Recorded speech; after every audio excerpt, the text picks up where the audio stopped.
Chris, thanks for deciding to come on the summit. The reason why I thought it would be great to have you here is because I know you do a lot of conference speaking.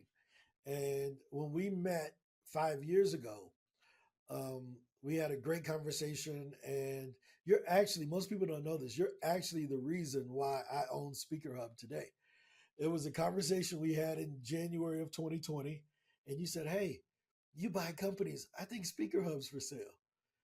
And I said, make the connection. And 4 years later, here we are. So I want to start by thanking you for that. But It was music to my ears when I heard that you now became the new owner. yeah, and hopefully, now we can help take it to another level and help more speakers. Speaker Up has done a great job over the years. But the reason we're here today is because of all of the conferences that you've been a speaker at. And you've used a lot of different resources, whether it was Speaker Hub or some other resources out there.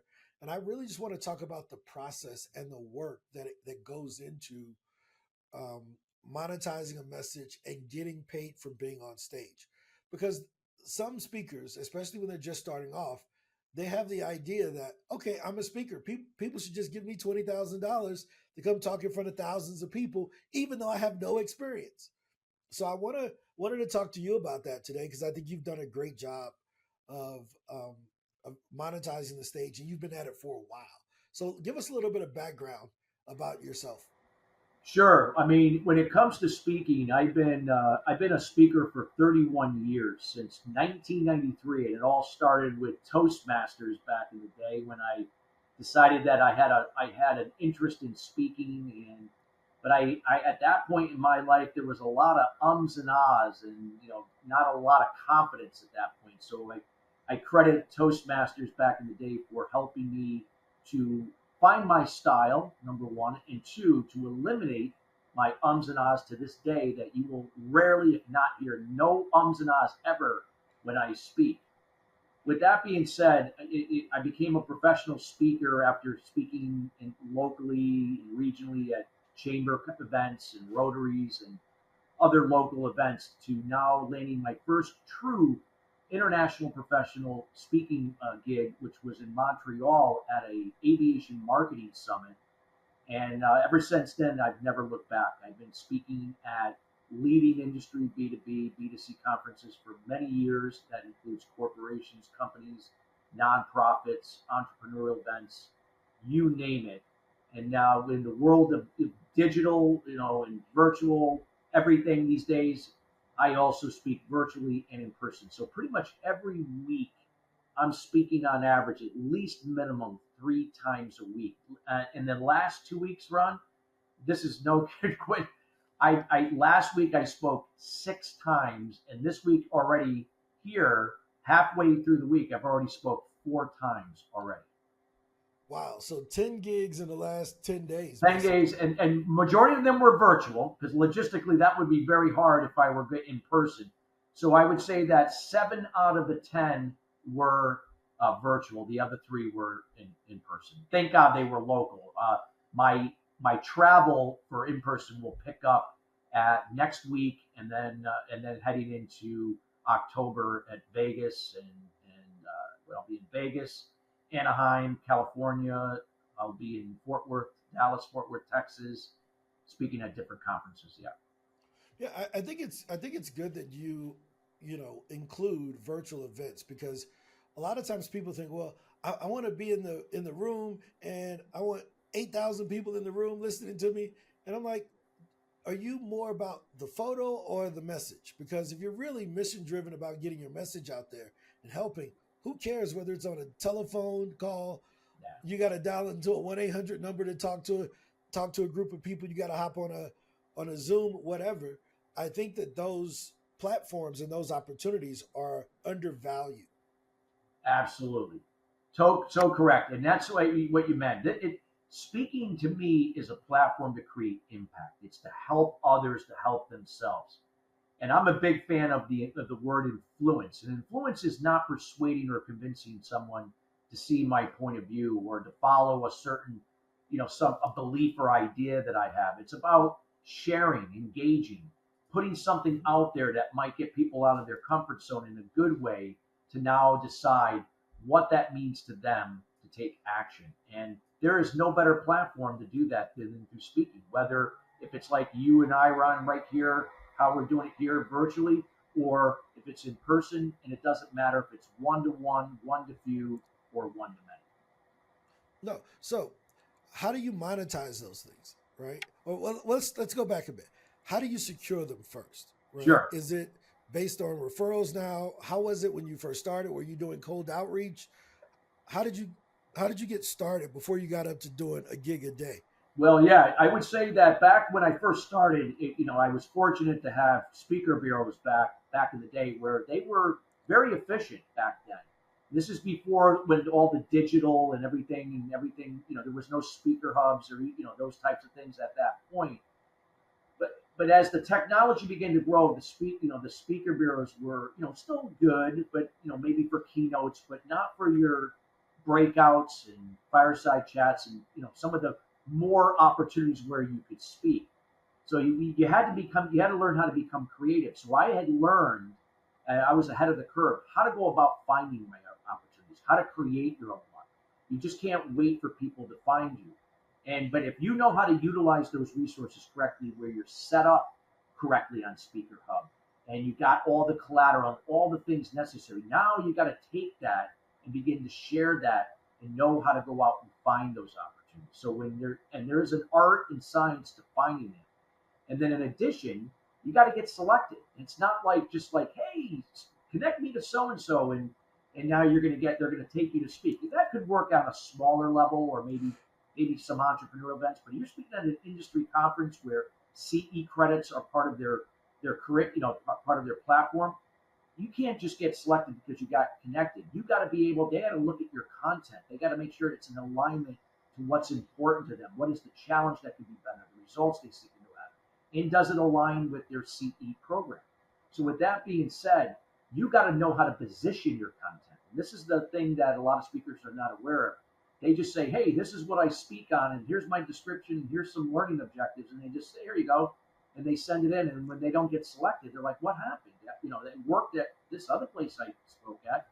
You got to know how to align it correctly, and when you know how to do that, you're going to have the edge over a majority of speakers that know how to do that. That's number one, because you're going to get rejected more than you're going to get selected by a lot of industry conferences. But an industry conference is the gateway that's going to put you in touch of the end user that you impact. That's your audience that could be hiring you to speak at their company, their annual sales meeting, their annual town hall meeting, whatever it might be, or doing a workshop or whatever anything else you do on the back end through your speaking. That's the thing that's the magic that happens. But the secret is you got to know how to go out about finding it, leveraging the resources correctly in terms of the collateral you have on Speaker Hub. You got to know how to position your content correctly. That's going to give you the edge to get selected versus not. And you got to really truly understand, not just assume and speculate, but to the best of your ability, what is the challenge that industry or that conference has to what you have, the intelligence that you have that can be better, and what are the results they seek to have. And you can position your talk to that and to the theme and topic that you're applying for. That is going to give you the edge of potentially getting selected versus not over other speakers that are applying for that position. Yeah, I think you make a great point. A lot of times as speakers, because we're used to being the smartest people in the room, we want to show how innovative we are, right? But the event planner isn't hiring you to be an innovator, they're hiring you to be an accelerator. And what I Yes. mean by that is they want you to accelerate whatever the mission of their conference or their priorities are within the company at that time. They want someone to come in to help them go faster and teach them how to go faster doing that thing. So I think if a lot of speakers thought of it from that perspective of how do I take what I have, my innovations, and apply it as an accelerator to that event for that event host, that makes me stand out versus saying, pick me because I talk on this. No, here's how what I talk on applies to your event. I think that's a key thing, Chris. Absolutely, Ryan. You said it couldn't say I couldn't say it any better, and it's so true about the acceleration. It's not just the innovation. Of course, in the acceleration, you can present ideas that can be thought provoking or provoke change and inspire people to do something different, because that's what keeps people coming back. We don't industry conferences don't want people to come back and just be rehashed the same old and keeping them stuck. But it's knowing that, again, you're looking to do, you're aligning to what's important to them. They've done the research on their end. They're giving you the opportunity now to help them create an experience for their attendees, for their industry, for those people to come back for more. So you had mentioned that when you go to different industry specific conferences, other people from the audience may hire you. I think they call it book a meeting from a meeting, or Yeah, book an opportunity from an opportunity. I've heard it called Bam Fam. I've heard it called Bow Bow or Bow Fow or something like that. But it's book a meeting from a meeting, yes. right? And my question is, the people who are booking you from the audience, are they always booking you to speak, or are they booking you for another product or service that you offer, maybe It could consulting be or it could something be a else? wide variety of things. So for me, what over the years where I've learned to monetize conferences is, yes, it can be for either a speaking engagement to speak at their organization. Perhaps it's another association in that industry. I've had that happen. I've gotten keynotes from that, where people saw me speak, and I wasn't even the keynote speaker. I was a breakout speaker, and they hired me to be their keynote for a smaller association. They happened to be at that. It could be for your coaching, consulting, or if you represent a product or a service. It doesn't matter. The thing is that you're not there. You can't pitch. You're speaking to that challenge, to that result, whatever around that topic area. They're going to be in that room for one of two reasons. One, they're going to be there because, yeah, they have some remote interest in the topic. That's what got them there. And two, they're there for their CE credits, because most industry conferences, people are attending those sessions because they're getting CE credits. CE standing for continuing education. And now when they not only get their CEs, but they get a hell of a lot more because they got value. They got something they heard that can potentially make their challenge better, that can make their results come to fruition. They don't even know what you do at this point. They just know that you've now got me thinking. And since you got me thinking, perhaps you're the guy that can maybe help me make that happen. And that's where I'm able, in many already people that understand how to do this, can generate business and monetize your business to a whole new level that you've never imagined.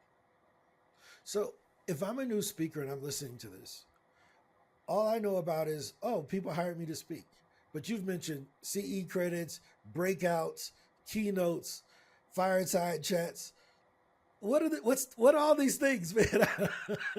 Yeah, Like, so these what are types just of the speeches can I give? yeah, these are just different styles of speaking. So, like for instance, I speak at a IMAX. IMAX is a large event they put on in Vegas and in Frankfurt, Germany. I've spoken at their Frankfurt, Germany show. I've spoken at their Vegas show. I'll be actually speaking at their Vegas show here in October.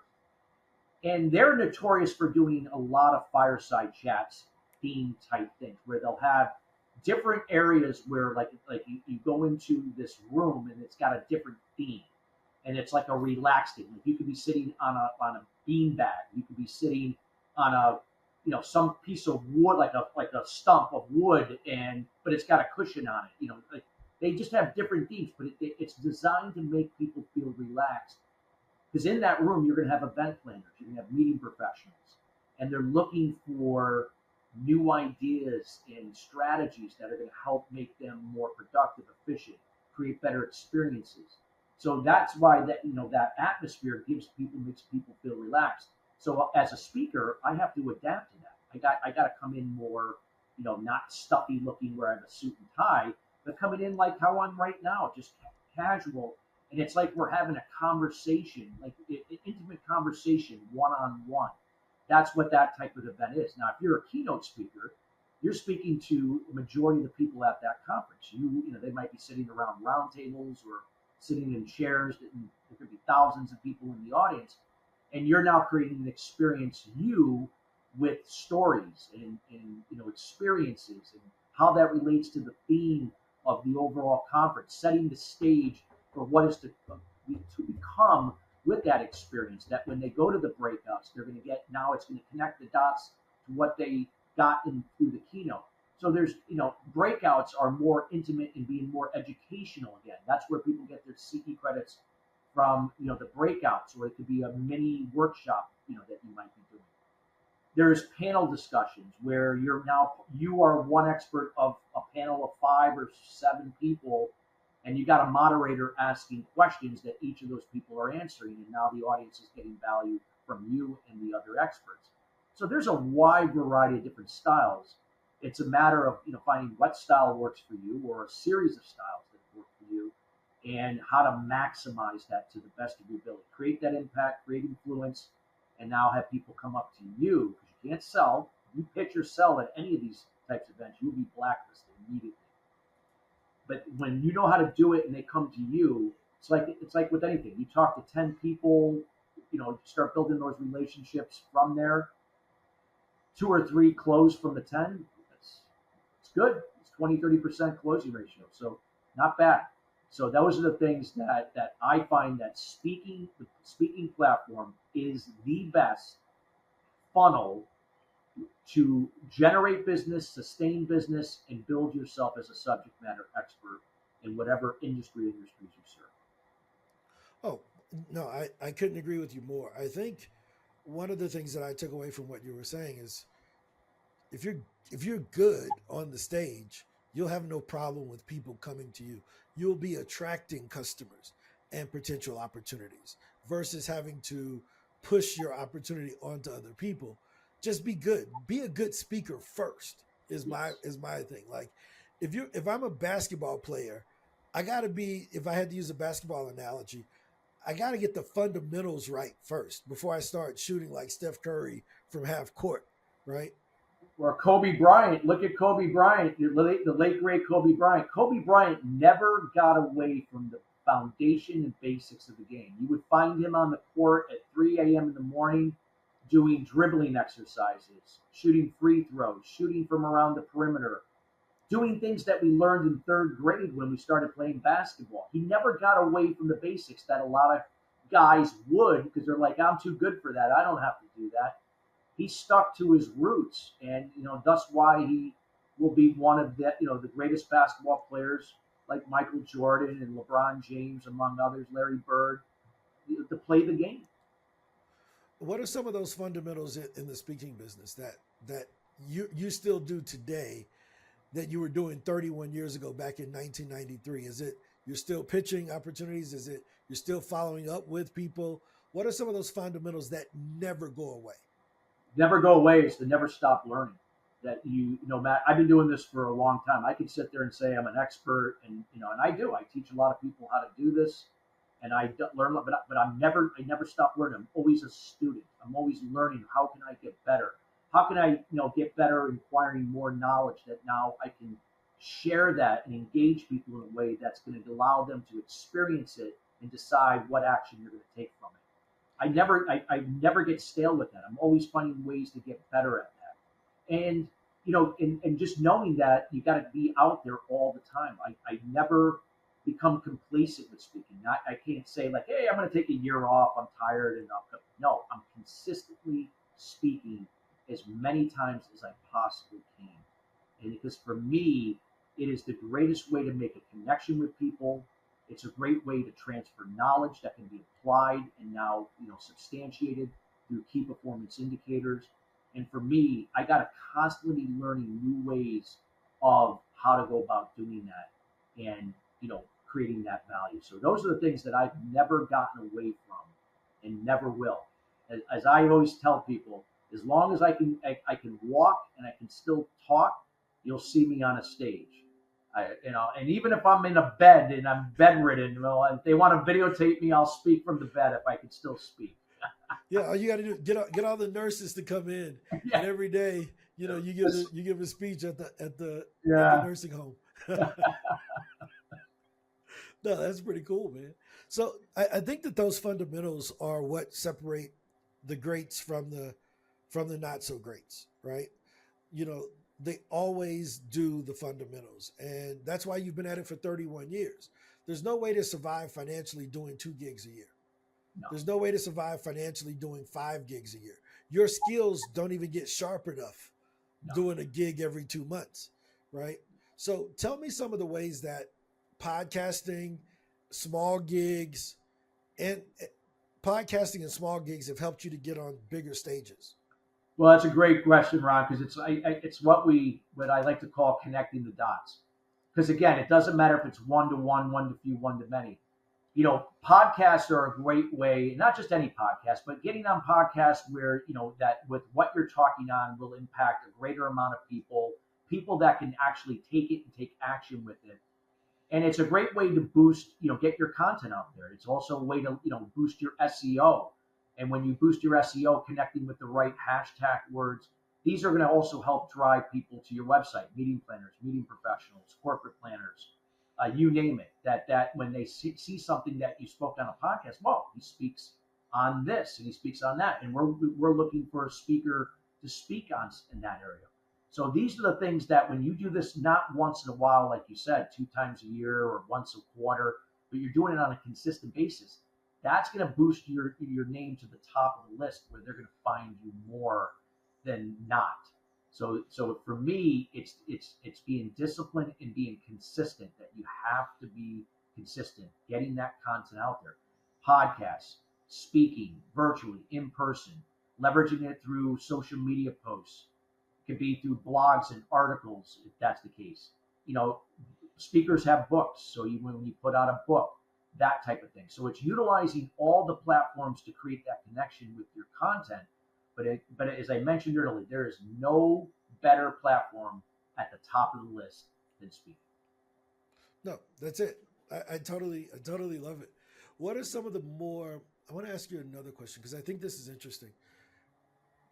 We think of again speaking as just being on stage, right? But you've mentioned fireside chats. You've mentioned getting on podcasts. You mentioned doing the keynotes, doing the breakout session. Are there any other non-traditional modes of speaking that we don't really think about? Yeah, I mean, another thing that could be really great is that I leverage a lot of my content across various learning platforms, educational platforms. Now, I'm an adjunct at a college, and so I leverage it there. I'm also on the advisory board of the University of New Haven's executive MBA program. I leverage there.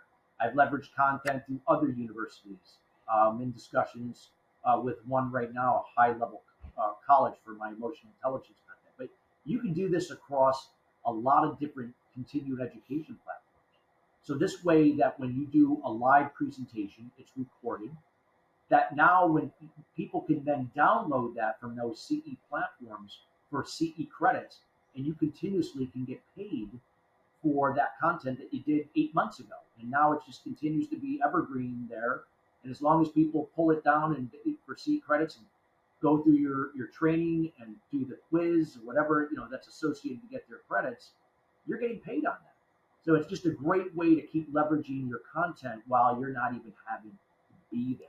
You did it once and you're one and done, and now it's the gift that keeps on giving, so to speak. And I'm not saying you're going This to make a fortune doing that itself, but it definitely adds up, and it can actually lead to other opportunities. I've been hired by certain CPA firms and law firms where people have taken my training on one of those platforms, and something touched something in them, and they said, I got to get more information from the source, and they reached out to me, and I started working for them. In some cases, I've done workshops or I've spoke at their firm. So yeah, it can lead to a lot of different things. That would be another example. the CE credit thing is a unique thing. I haven't heard anyone talk about that in detail, and that I think it shows how respected you are in these industries because they're bringing you in to do continuing education, Yeah. where most people haven't even heard of doing those types of trainings. That's a high level speaker thing. Because Yeah. is there some type of certification? When I was in insurance, I had like we would have to do 20 hours of continuing education Yes. every year. But the course or the curriculum by the teacher, I think had to be submitted to the state board for approval. It wasn't just that, you know, I could go listen to anybody talk about insurance. There was a certain You process. had to be, yeah, you had to have a certification. Yeah. It depends on the industry. I'm starting to see now that people are beginning to relax in that area because Just because you're certified or you have a PhD or this doesn't mean you know how to apply what you know. Yeah. I'm an expert in emotional intelligence. I speak on it in business leadership, business acceleration. There are plenty of people that are far more educated than me, and the reason why they pick me is because I know how to simplify it and engage the audience to get them included to experience it and do something with it. Where somebody else with far more knowledge will come in and lecture on it, and people are like looking at outside the window going, when am I going to get out of here? So again, it's about your experience. It's knowing how to take the experience and how to apply it and get people to take action with it. So a lot of universities now are becoming more relaxed. I'm an adjunct at a college, and I don't even have a master's. Now, Well, my stuff that that I educate on is not for credit though, because if the only way I can do things for credit is if I am have a master's degree or a PhD. But see, I don't care. My content is being used for their non-credit business programs. When they bring in businesses around the area, that's what I'm speaking of. So it aligns well with me. But there are some universities now that are beginning to bring in experts. Even the University of New Haven's executive MBA program, I'm on their advisory board. They want experience. They just don't want theory and just because you got a degree and certification. I'm not saying it's not important. I don't want to come across that way. It's a combination. There are still some, especially in government, where they want you have to be certified. You have to have a certification in this, or this, if they're even going to consider it. So it really I depends. think I think that brings up a really good point. So in pitching a gig, right? A lot of times when I see people send out a pitch or they put together a pitch, they want to give their entire resume. I've done this, I've done this, I've done this, I've done this. What percentage of your conversation with the event host is about Chris and what portion is about their event? I would say like 5% me, 95% them. Again, this is the mistake that a lot of people. Nobody cares really what you've done, how you can help them until you give them a reason why. Now, number one, you can't even sell or pitch at an industry conference. You can do it at an entrepreneurial event, but you can't do it at a company or a industry B2B, B2C conference. You can't do it. But if you know how to do it the other way, what I always do, and I do this when I speak in person, when I speak virtually, when I speak on a podcast, my own radio shows, my social media content, my email marketing, I'm constantly engaging my audience by speaking to their challenge that could be better. Overall, I don't know what all their individual challenges are, but I'm just speaking collectively overall, what that common challenge is for them that could be better. What are the results they seek and don't have? And what's important to them? Once I'm able to build that rapport and trust, engage them on that to get them to think, I can then have a one-on-one conversation. I can have then, start peeling back the onion, getting it more personalized to what really is the challenge to them, what is really the results they're seeking. And then as I do that, then once I get that alignment to say, hey, we're in agreement that you're looking to do something with it, then I'll show them what I can do to help them. And then I will substantiate it. I've been doing this for 30 something years. I've been involved in these organizations. Here's some of my credentials. You see, if I come out with all that up front in the beginning, nobody cares. So right now, it's about them. It's about them. And I see this in sales all the time. People leaving with features and benefits, features and benefits. You have to lead with the challenge to be better. You got to lead with the results that seek to have. It's like sell the problem, then back end it with how you can help them. Don't lead with how you can help them solve the problem. It's just backwards. That's all. Is that when you're on the stage or are you doing that both when you're pitching All, also? every When you're aspect. trying to get Before, the during, gig? after. Yep. Before, during, after. All different touch points. Exactly. When I'm on the stage, I get them brought in. I gauge them. I get them drawn in. I get them participating. I get them now where the eyes are on you, not because of me, but getting them to pay attention so they can listen to my body language, look at my eye contact, see my body is open to them. 55% of effective communication is through your body language. 38% is through your tone of your voice. Only 7% words. That's why you always do that old adage. They'll always remember how you help them make them feel. They may not remember exactly what you said. So this is what's important. So when I can speak to that challenge, you can see in their eyes that they're thinking, like, oh wow, I can relate to that. And then you start speaking to what could be some of the results they could have, but they don't have it now. And you get them into engagement. So by the time you close with a call of action, what are they going to do to take action? You're going to have a handful of people that are going to come up to you. I've done this at every event I speak at, and it works clockwork. Doesn't mean that it's going to work. I'm not guaranteeing anything. But I can say that it's worked for me, and it always eventually leads to business, whether it's immediately or somewhere very shortly down the road in the next 3 4 months. So I want to ask you something, and I don't know if you're open to doing this, but I would love to know, what do you say during a meeting with an event planner? Because you just know the name of the event, you've been invited, and you're in the first meeting when the event is maybe 9 months down the road. How are you figuring out what to say, or how do you win the gig in that meeting? Well, in this case, when you're talking about an industry conference, a lot of times you got to win it by what you put down in the abstract. It's not just with the conversation you have with them. In many cases, you're not going to have a conversation with them in the beginning. The only time you'll have a conversation is when they actually select you to bring you in, and now you're going to negotiate with them on fee, or if they can't pay you, is there something equivalent they can provide in exchange? So that's a whole other animal. I think we go into. But you got to know how to fill out those abstracts correctly.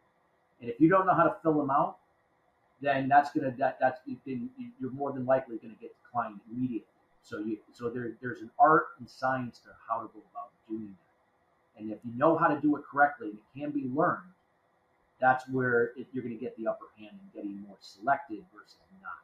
Now, at entrepreneurial events, smaller ones, you may not have to fill out an abstract. It might be simply just being introduced to the organizer and, hey, so and so said good things about you. Yeah, we'll have you speak.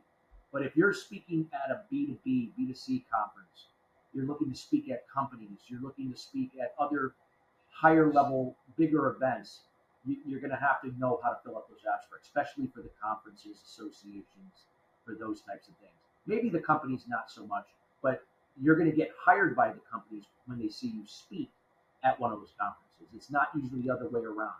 Trying to go direct to a company, I'm not saying it doesn't work and people do it, but it's harder to do because, I mean, think about it. If you are a decision maker in your business and you have hundreds of people reaching out to you, telling you how great here's a topic I speak on, I can definitely give a lot of value to the company.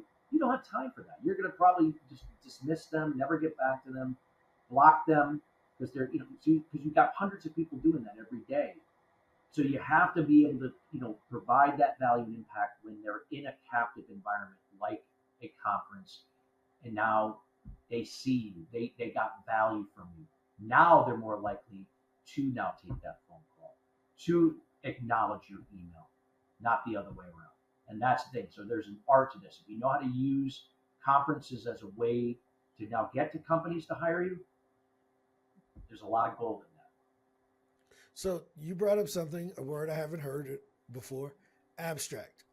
Let's say I'm a new speaker, because there's a Yeah. lot of speakers who are brand new, who've never done a gig, that are listening to this. They're like, what's an abstract? What's the So difference between yeah. So an abstract is going to be not. It'd be back in the old days. It was something that you filled out on a Word doc or a PDF. But today you can do a lot of these online. We're in a portal, so it's going to ask your typical questions: who you are, what's your title, blah blah blah. What's the name of your talk? What is the description? What are the takeaways? What is the strategic outline of your talk? What are you going to start with? You got to have to in a time order. Put down how what you're gonna state and talk on in that 1 hour and break it down. How does it apply to to the audience that will be in attendance? It's going to ask questions like that. It's going to maybe ask for references. It might ask for your speaker reel. It could be, a lot of where you spoke before, those types. So they're all going to be slightly different, but for the most part, all of them are always going to be asking for the title, the description, the learning objectives, key takeaways, and why is this talk going to be so compelling to the audience that you're looking to speak to, what you're applying for that topic area. Now, if you don't know how to do that correctly, you're putting yourself at a disadvantage. You got to remember there could be like 100 people, probably more, that are applying for that same thing. Why are they going to select you over someone else? Yeah, Now, I go ahead. yeah. So you got to start there, because a lot of times getting access to the event planner or meeting planner before that is not easy. This is why I'm speaking at IMAX every year, because now I can get in front of these meeting planners and I can build relationships with. So now they know who I am, and I can further sustain those relationships. Yes, those are always helpful, but if they don't know you and you're just trying to reach out to them blindly, it's not an easy thing to do. This is why you gotta know how to find the opportunities. You gotta know, read in between the lines like a lawyer does, to know how to find out what's important to them, what is their challenge, what is the results they seek, making sure it aligns with the topic area. You'll be shocked when a lot of times when people come to me and they go, Chris, this is what I'm going to submit. And I look at this and I said, this is your talk. You said that you talk on, but this has nothing to do with this conference or even the topic that you're applying for. Well, I think they'll still like it. I'm like, that's not what they don't care. This talk could be the greatest talk in the world, but that's not what they're looking for that topic area. So they're going to immediately decline that. They're not going to even look at your description. They'll see the title and go, this has nothing to do with what we're looking for. What next? Boom, gone. So there's an art, as I mentioned, art and science to it. You just have to learn how to take your talk, know how to adapt it, to adjust it to what is important. And when you can learn how to do that, you're going to have the upper edge over 90% of the speakers that don't know how to do this. That will now, when they start asking you, how did you get on the, why you, every time I turn around, you're speaking here, you're speaking there. How are you doing that? I can't. I'm only lucky if I speak 3-4 times a year. That's the difference. Yeah, I think clarity of message is really important, right? And I think going on podcast help you to clarify your message if you're just starting out. Even if you're kind of experienced, that going on podcast, you find more innovation, you find different ways to think about your topic, you learn to apply it to different audiences because every podcast has a different target audience. A lot of times that can use your message. I also believe that you can practice applying that message to different local associations, right? By doing it there, you get a little bit better at talking about it live. So then when you apply to the conference and you fill out that abstract, you know exactly how it applies to the realtors because you've spoken at 5 realtor associations, local Exactly. offices. So now you know exactly what got them all riled up in the small group. So when you Yeah. apply for the national conference, you're putting that in there. And here's another thing. You made a great point, Ron. You got to, and this happens when you become a seasoned speaker and a professional over time. It's something I've learned how to do very well. Is you got to know how to adapt to the audience. I can come into a room and immediately pick up on the energy and go, "What? Everything I planned on speaking this way out the door, and now I adapt right on the dime." Because you're dealing with different personality types, different people from different ethnic backgrounds, different generational types, and they process information differently. Just with personality types. If I'm in a room filled with engineers, project managers, or mathematicians, or statisticians, or actuaries, am I going to now start connecting on a people level with them? No. They're going to look at me and go, look out the window and go, when's this thing end? I'm out of here. I'm going to do something that I don't normally like to do, but I'm going to open up with a fact, a stat, something with some data that can be substantiated and proved, because they identify with intellectual intelligence. Now, as I gain their trust and credibility from that, then I can interject the emotional intelligence side on the people level, where now they're engaged now. Now, if I'm dealing with just everyday people in the room, most people can be more people based versus task based. Then I can connect immediately with, on an emotional level, like where I can get them drawn. So it's not a cookie cutter where everything you've done, how you've done it somewhere else, you have to know how to adapt. That's going to be the difference of getting a great rating to be asked to come back, a great rating to eventually get paid the next time, and the difference of somebody now hiring you as a result of it on the back end for further speaking, coaching, consulting, training, whatever, whatever you do with that. So how do you turn one gig into five, right? So you go, you do a great job, you filled out the abstract, they selected you, you went up, you spoke from the stage, you didn't sell, so they didn't boo you off the stage and tell you you couldn't come back. How do you now turn that into getting a rating or something of that sort, some type of score, and turning that into referrals? Yeah, so every time when you do a breakout or any type of talk at an industry, you're going to get an evaluation. There's going to be a survey evaluation. Normally, it's on a kind of a grid of 1 to 5, 5 being the highest. So if you score like a 4.75 or higher, that is in a great standing. More likely, they're going to invite you back again and now be able to pay you. Now, if you score slightly lower, like between 4.3 and 4.7, good. You might not come back. Maybe you come back the following year, but you may not be back the next year. And because you got, decent. Now, if you're under 4 and you're in the threes, or you've got let alone twos or ones, I mean, look, not good. More likely, yeah, you're not going to be coming back. But with that being said, that you got to know. This is why you got to know your audience. And this is the mistake that a lot of speakers, they just come in and say, yeah, I wowed this small entrepreneurial stage. They love me, and I'm going to do the same and then they're going to be like, what happened? Everyone was looking at me like I had like rabbit ears or something. You got, again, this is why you have to understand how to adapt and adjust.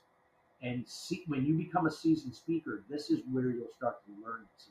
And you can learn it from people that have done it.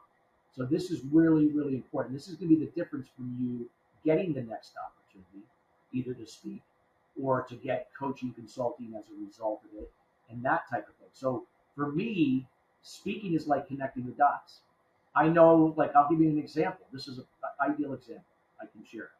I remember I spoke at a tech conference 6 years ago, and in the audience was a CEO of a mid-sized tech company. And he was very open. He came up to me, we started talking, and he felt that I could help him individually on something that he was going through and working on. So he hired me for coaching. I coached him for 8 months. And after 8 months, we kind of went our separate ways, and we kept in touch, but it was just here and there.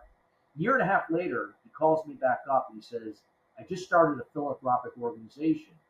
And in this organization, we're going to be having former CEOs and C-suite from the tech industry, where we're going to be meeting and working with nonprofits to help fund them and help to do great things in the world. I would love if you could do spearhead the business podcast for us. And I said, well, I'm honored, but I said I already got a successful radio show, and doing 2 shows a week is a big task. He goes, I understand. But then I said to myself, Chris, connect the dots. So I accepted. They ended up handling all my marketing. They do all my production. They handle everything. All I have to do is interview guests. That's it. So I said, I'm already doing that with my other show. So I'll just now do 2 instead of 1. And a lot of times I might be able to interview the same person too. It makes it easier. But with that being said, it opened up a lot of doors because now I had access to a lot of major decision makers in the tech industry, into the startup industry, into philanthropic, into the investment world. Now, I didn't know for 2 years that somebody who was listening to my podcast from that show was one of the head women leaders at Oracle.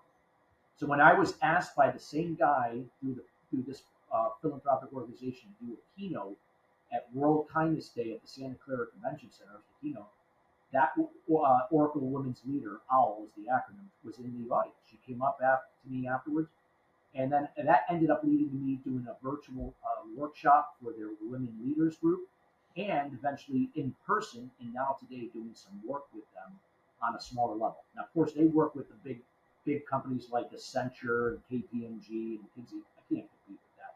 But nonetheless, I can work in siloed areas in what I do best.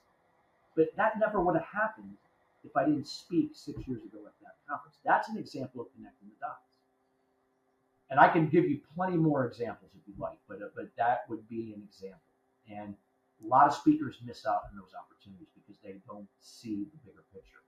You got to understand how speaking can lead to open that door, to leaving open that door, and how to connect the dots. And sometimes what you accept might not look appealing at first, but that can be that the stepping stone that's going to get you to that area that you always dreamed of. You gotta know how to see it. You gotta know how to envision it. And those are things that speaking like you just have to know how to look for it. No, I think that that's important. One of my mentors years ago, a guy I worked for, his name was Phil, and he said, Ron, I was a financial advisor. And he said, look, I've never seen one client make someone's career, and I've never seen one client destroy someone's career. Your career will be made or destroyed by how hard you decide to work, right? And what he was basically was saying is, look, yeah, you went after this NBA player guy. He didn't sign up with you. Who cares? Get back to work, right? And if he would have signed up with you, you wouldn't have been able to retire. You still would have had to get back to work. And if he said no, you still got to do what? Get back to work. So I think that that's what I took from what you were saying is that, look at the bigger picture that even if you get a large paying gig, you still got to get back to work. Oh yeah, Right? absolutely. Absolutely. This is a process. You can't become complacent. And if you want to build a successful business as a result of speaking, that's consistency has to be there. So it's not any small little event is too small. I'm not saying that you go speak at every conference that's presented to you. No. Again, you can't be in all these different places at the same time, but it's knowing to pick the right ones that are good for you, aligned with your area of expertise, and you can give value, create impact, and you can monetize it. But that consistency there is imperative if you're going to make a difference in your industry, and grow your business to a level you've never imagined. How important was mentorship as we close? Extremely important. I'm a big advocate of mentorship. Matter of fact, I speak on that topic quite a bit at conferences. It is so important to me. I've always learned from mentors. And it doesn't matter if these are people that are older than you or the same age or even younger than you. It doesn't matter. I'm always, as I mentioned earlier, I'm always learning. I'm always a teacher and a student simultaneously. Because as soon as I become only a teacher, then that's it. I'm going to reach a plateau that I'm never going to get beyond. I got to always be learning wherever I can. So mentorship is instrumental. And I have had a lot of mentors over the years. And I feel that mentorship is a two-way street. You're being mentored by someone and you're mentoring someone else. And there's no better way to mentor someone. That is through the consistency of your example each and every day, any role or duties that you show up in, and your resourcefulness, helping people to help themselves. No, I think that's a great note to leave on. I want to ask you one last thing. Introvert or extrovert? What are you? You'd be shocked, Ron. A lot of times people that have known me have got you, Chris. You are as extroverted as possible. You're not shy. You're confident. You go out and you shake people's hands. You smile. You make eye contact. But the reality is, I'm on the cusp. I am like slightly, probably introverted, but yet extroverted. So when I'm speaking, or if I'm on like doing what we're doing right now, or if I'm networking, you would say, God, this guy is like in the top 5 of extroverts. But I'm one of those people after a certain period of time of being on, and I'm used to being on a lot because I speak a lot. As soon as I'm done, I want to be by myself. I have to recharge. So I'm not one of those people. You're not going to find me hanging out at a bar until the wee hours of the morning with people. You're not going to see me just running around in social circles everywhere. I'm a very down to earth, quiet man, meaning that I like to be with my family, my wife. I like to be by myself a lot. So oftentimes when I go to speak at conferences, I'll go to the networking thing. I'll bond and connect with people. And as soon as I'm done doing that and speaking, I'm in my room, relaxing, doing some other things. So I'm on the cusp there. But I always find that some of the best speakers are slightly introverted because they have an uncanny ability to, with sensory acuity, to pick up on what's important to people in the audience, and as a result of that, they are active listeners and they know how to ask great questions. It's not all about them talking, and not really listening to their audience. No, I appreciate you taking the time to come share that with us. Um, I took a lot of great things. I learned about abstracts. I learned about fireside chats. I learned about keynotes, breakouts, that I should be listening more in my pitch to get the opportunity. It's all about accelerating where the meeting planner wants to go with the opportunities. I mean, so many gems. Like I can keep going down. I'm sitting there thinking like all of these, like you just dropped so many gems on us. Chris, thank you so much again. Not only for coming on today, but again, I owe you for helping me with the transition. It took us 4 years, but For 4 years. But hey, man, I know it. I know that Speaker Hub is in the right hands. You're going to do great things, and you always know you can count on me as a resource. Anything that can do to help Speaker Hub, be the go-to resource for professional speakers, even those aspiring to be speakers on whatever level. no, I appreciate it, Chris. Thank you so much. Thank you. Thanks, Ron.